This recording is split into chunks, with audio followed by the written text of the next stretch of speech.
Here's today's good news. G'day, g'day, g'day. Sup? Today's good news coming right at you from Paul. It's good. So, Galatians, Chapter. G-A-L, Galatians,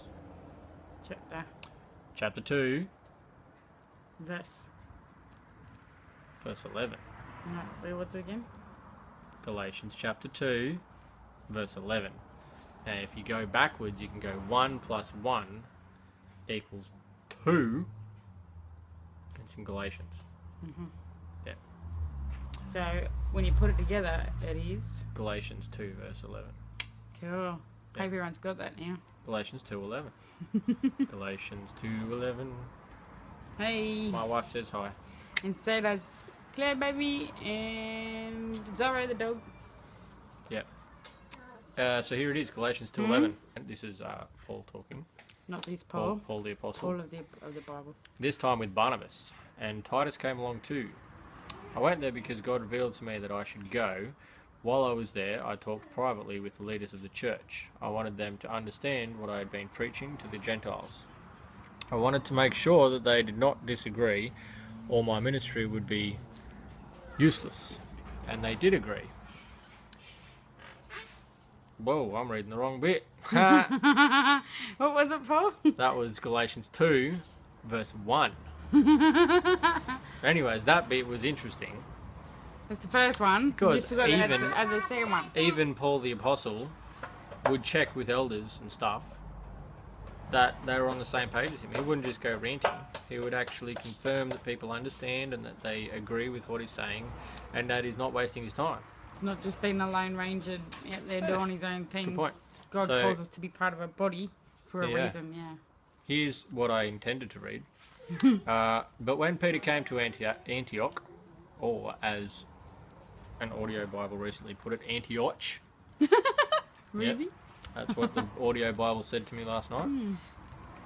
I had to oppose him publicly, speaking strongly against what he was doing. That could be contention right there. He ate with the Gentile Christians who don't bother with circumcision, but afterward, when some Jewish friends of James came, Peter wouldn't eat with the Gentiles anymore because he was afraid of what the legalists would say. Tut, tut, tut. Then, the other Jewish Christians followed Peter's hypocrisy, and even Barnabas was influenced to join them in their hypocrisy. When I saw that they were not following the truth of the good news, I said to Peter in front of all the others, "Since you, a Jew by birth, have discarded the Jewish laws and are living like a Gentile, why are you trying to make these Gentiles obey the Jewish laws you abandoned? You and I are Jews by birth, not sinners like the Gentiles, and yet we Jewish Christians know that we become right with God not by doing what the law commands, but by faith in Jesus Christ. So we have believed in Christ Jesus that we might be accepted by God because of our faith in Christ, and not because we have obeyed the law. For no one will ever be saved by obeying the law." So I was listening to this the other day, and it was interesting that Paul the Apostle, a man who had one major encounter with God, with Jesus, knocked him off his horse. That we know of. That we know of, yeah. So that was his experience with Jesus. However, Peter spent 3 years-ish with Jesus in person himself, and still failed by hypocrisy. He still wasn't the perfect Christian, even though he went through 3 years and witnessed the crucifixion and, you know, had Jesus come back to him after denying him, saying, "Mate, it's all good." Because of what Jesus has done, even when we fail and feel so miserable about ourselves and are like, "I can't be a Christian anymore because I sinned too badly," or whatever, or I caused that person to sin, or, you know, whatever reason you want to come up with.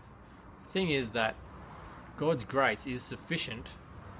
Doesn't matter what you've done, how many times you've done it, He's still sufficient. He can cover all sins. So if you ever feel like you're too bad, you're not worth saving, Jesus would never take you back. Peter not only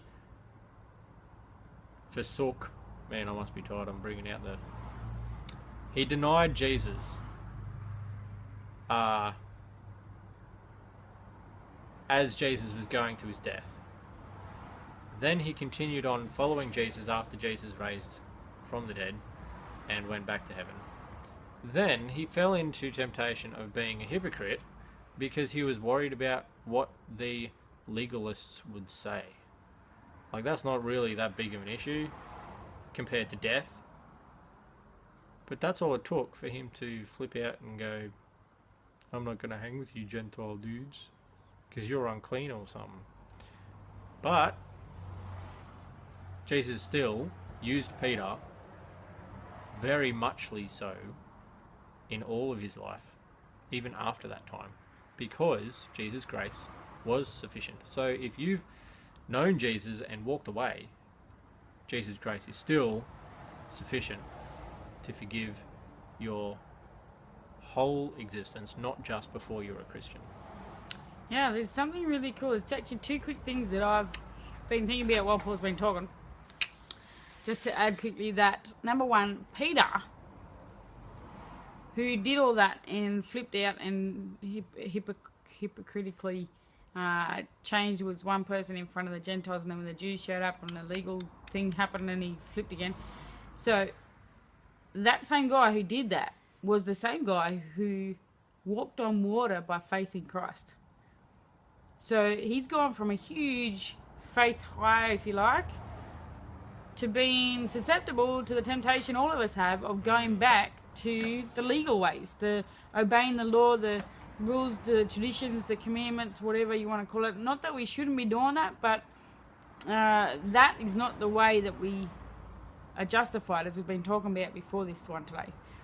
And so it's a thing that shows we are always still susceptible to give into that temptation, especially when there are a lot of other people around us who work that way and they try and earn their salvation to some level. And we can't do that. So the thing is that if he's able to do all these big faith feats as we read of, and Peter had a lot of those exciting stories that you can read in the book of Acts of his faith venture with Christ, but he still can be susceptible than all of us can. So that's a wary thing, but at the same time it's good news because, like Paul was saying, there's always grace there.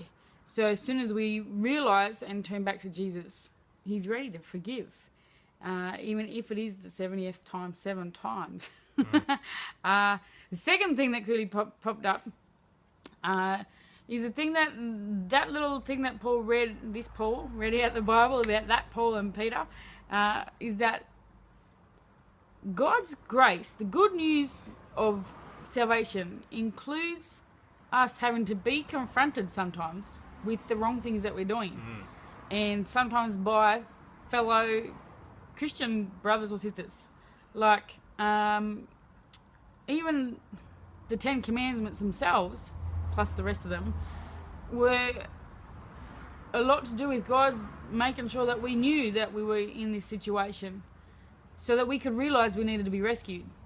As far as when we live our own way, we live totally away from God's ways. And his commandments show us that so that we can realise our need for salvation. And that's the same thing with this situation of what we've read now.